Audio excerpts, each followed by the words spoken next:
বাড়ি করবো, পুতেরে একটা পুত দিছে আল্লাহ, পুতেরে বিয়ে করাইছি, ভাবছি কত সুন্দর মিলেমিশে থাকবো। পুতের বউ আইছে একখান, একবারে খাসরে ভরা। আসুক আজকে পুতে, হয় পুতে থাকবে, না হয় পুতের বউ থাকবে, না হলে আজকে আমি থাকবো। আসুক আজকে পুতে। যাই যাই একটু মাঠে যাই। আব্বা কি ছিল কেন, কি হয়েছে তোমার? তো সিলাইছো কে, সমস্যা কি তোমার? কি সমস্যা, সিলাইছো কে? পারবো না, তোর বউর সাথে কি খাওয়া যায়, খাওয়া যায়? তোর বউ দিন দিয়ে বর আমার সাথে অশান্তি অশান্তি করে। একখান বারো দিনে নেই, এত অশান্তি আমার ভালো লাগে না। আজকে নাই তুই থাক, না তোর বউ থাক, নাহলে আমার খেদা।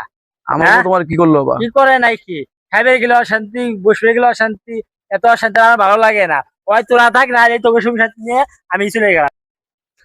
কইছিল তোমারে, কইছিলাম 6 মাস আগে তুমি বাইতে যাও গা, তুমি এখন তো নিজের মুখে কইলা। ধরো, আচ্ছা ঠিক আছে, এই ধরো ব্যাগটা ধরো, তুমি এখন যাও। হ্যাঁ, গেলাম।